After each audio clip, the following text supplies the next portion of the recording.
Donc aujourd'hui, bien entendu, vidéo de réflexion concernant les résultats des européennes.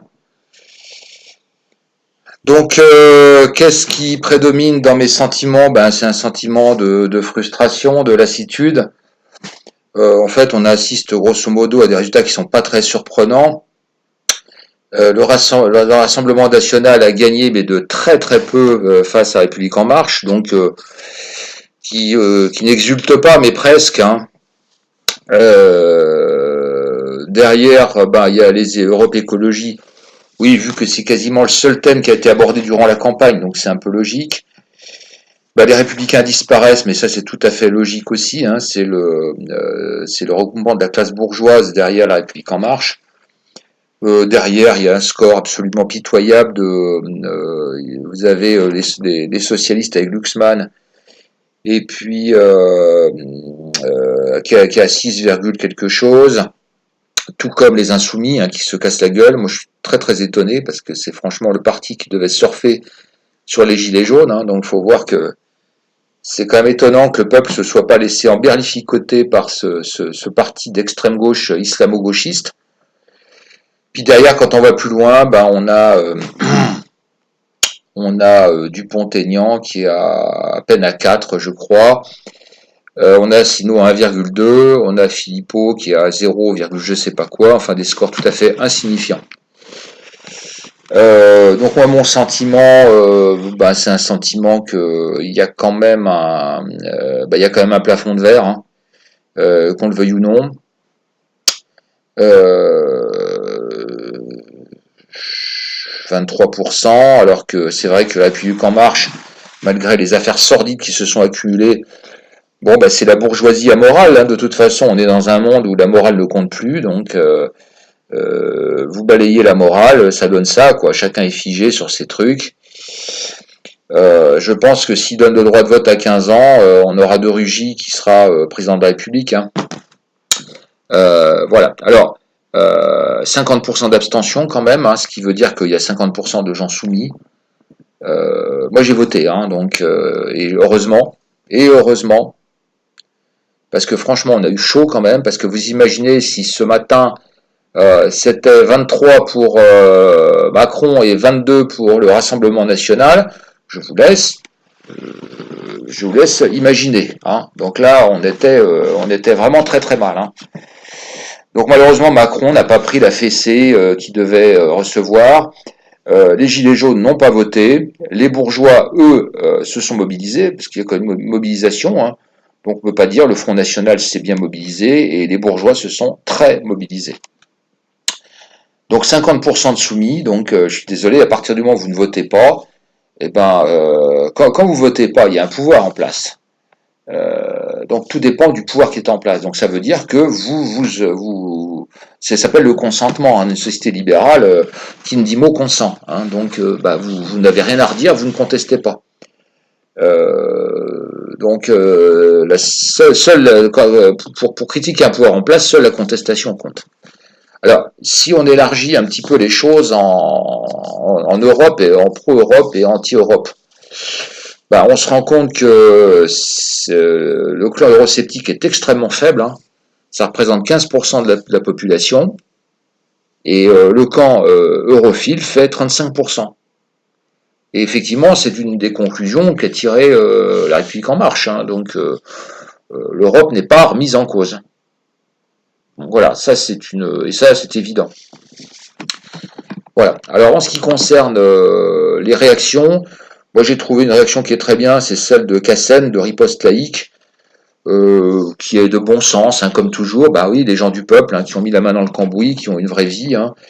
Je vous invite à la voir, c'est de bon sens. Je suis pas un adepte de Cassen non plus, hein, mais je suis un adepte de personne.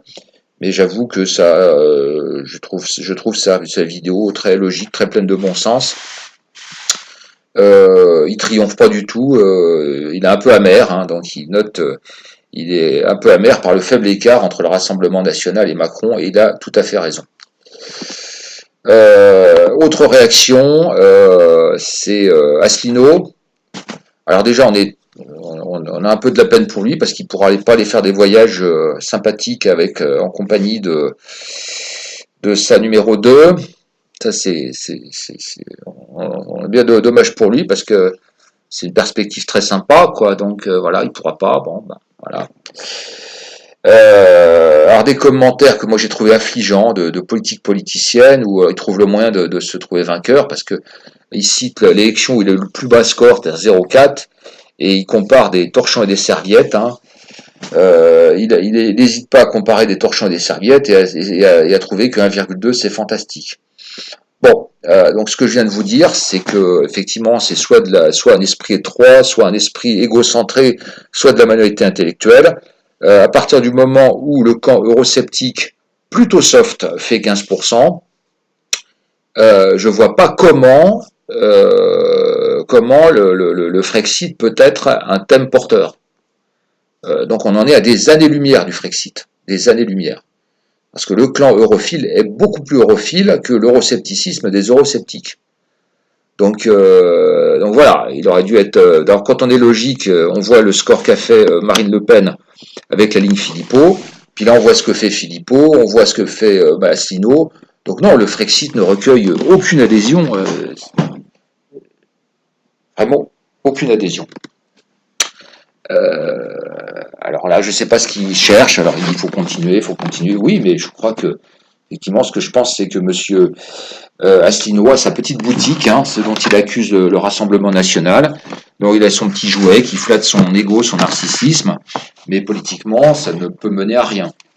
Je note aussi dans ses commentaires qu'il est extrêmement haineux vis-à-vis du Front National, hein, qui a quasiment rien contre Macron, mais par contre, tous les feux sont concentrés contre ceux qui étaient ses rivaux, hein, et surtout le Rassemblement national.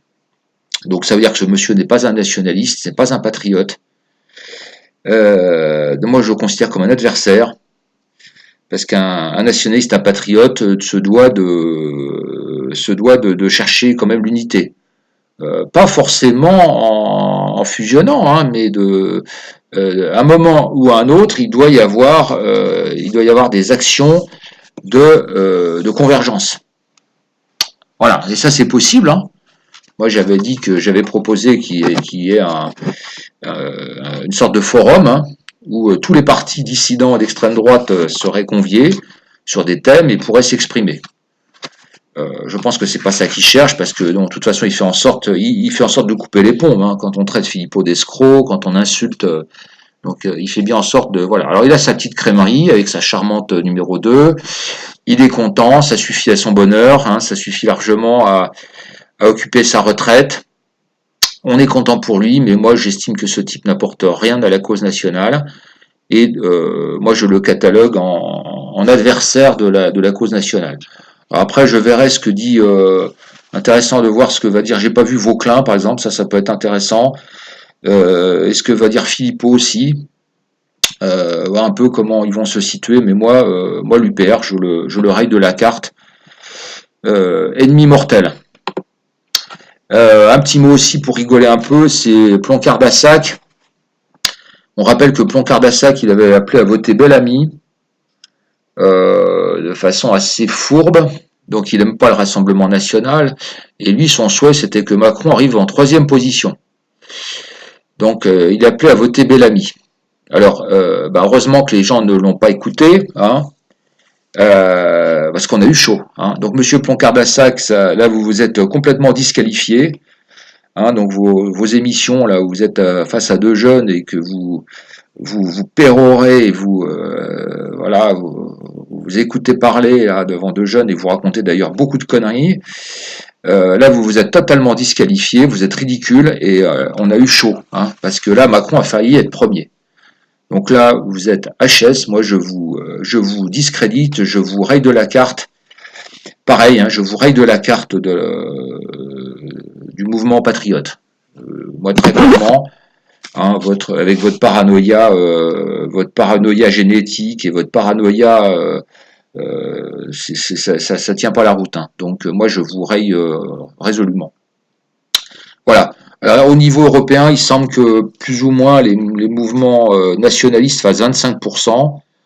Alors je ne dis pas les eurosceptiques parce qu'effectivement les programmes sont extrêmement différents.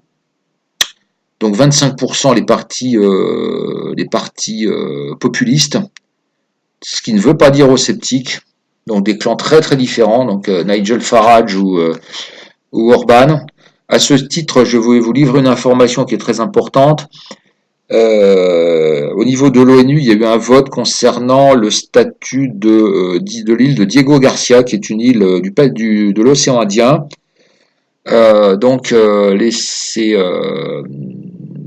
C'est l'île Maurice qui a réclamé qu'on lui restitue cette île qui lui a été détournée par la Grande-Bretagne, et Grande-Bretagne qui s'est dépêchée de la louer aux États-Unis. Donc c'est une des plus grandes bases américaines dans le monde, base de bombardiers lourds à grand rayon d'action. L'île Maurice a réussi à obtenir un vote de l'ONU pour la restitution de cette île, 116 voix pour, 6 contre. Alors ce qui est très intéressant, c'est les voix contre, c'est-à-dire les voix pro-américaines. Vous retrouvez bien entendu la triade infernale, vous retrouvez les États-Unis, vous retrouvez la Grande-Bretagne, vous retrouvez l'Australie, et vous retrouvez aussi, comme par hasard, Israël. Et vous retrouvez qui ? Vous retrouvez la Hongrie. Voilà. Donc Orban, pour ceux qui pensent que Orban est un homme qui est utile à l'Europe des peuples, non pas du tout. Orban, c'est un opportuniste. C'est un opportuniste qui voit sa gueule et qui est prêt à s'allier avec quiconque, qui s'est prêt à s'allier aux plus puissants. Et là, par exemple, dans le sionisme, il s'est allié il est dans le clan Netanyahou contre Soros. Soros est un adversaire de Netanyahou. Voilà, donc un pro-américain, atlantiste, anti-russe. Arrêtez de me saouler avec Orban. Orban est un adversaire. Pareil, là, je le catalogue comme adversaire de la cause de l'Europe des nations. Clairement. Donc arrêtez de me saouler avec ça. Il y a un moment, c'est très intéressant, il faut tenir compte. Alors dans ce vote, c'est d'autant plus intéressant que même l'Allemagne et la France se sont abstenus. Donc c'est vous dire quand même, c'est vous dire l'extrémiste pro-américain et pro-empire de Orban. Voilà. Donc en fait, il va pas y avoir grand chose. Alors qu'est-ce qui va se passer? La seule chose, c'est que effectivement, qui va prendre le pouvoir? On rappelle que jusqu'à présent, c'est l'alliance c'est une alliance gauche-droite, et l'alliance gauche-droite n'a plus la majorité absolue. Donc soit l'alliance gauche-droite va s'allier avec le groupe de la République en marche, donc vous voyez, c'est plutôt une régression, ou soit il y a moins de chances, une espèce d'alliance de gauche et des partis de gauche et des Verts. Bon, voilà, c'est les deux types d'alliances. Donc là encore, de toute façon, il ne faut pas attendre grand-chose dans cette Europe d'une alliance des patriotes, puisque ces patriotes un peu crèvent la faim. Là, chez les gens chez qui vont les conversations des compagnies pensent avoir des alliés, c'est des patriotes crèvent la faim qui cherchent avant tout à nous piquer nos impôts et à nous voler notre travail. Donc faut pas en attendre, ça viendra pas de l'Europe. Il devra y avoir des alliances, mais le sursaut ne viendra absolument pas d'une alliance européenne de patriotes. Ça viendra du travail de chaque parti patriotique, et avant tout d'alliance avec les Anglais ou les Italiens. Et ce qui n'est pas évident parce que l'Italie, au niveau économique, je vous expliquerai ça, on est deux économies sœurs jumelles, donc en compétition directe. On produit les mêmes choses, de même qualité, donc c'est pas évident. Donc voilà, cette élection ne fait pas bouger du tout les lignes. Malheureusement, il n'y a pas d'avancée. Je dirais même il y a peut-être une reculade dans laquelle la REM va peut-être avoir plus de pouvoir. Ça c'est un mauvais signe, c'est très mauvais. Donc effectivement, peut-être qu'au total, la République en marche sort vainqueur des choses, parce qu'il faut rappeler déjà qu'ils n'avaient pas de groupe, et qu'ils auront un poids politique plus important. Et puis donc des ennemis de la cause patriotique qui se sont révélés. Donc pour moi, définitivement rayé de la carte. Déjà, Asselineau, Plan-Cardassac. Et puis je vous reparlerai peut-être d'autres, je vous referai peut-être une autre vidéo dans quelques jours avec d'autres réactions.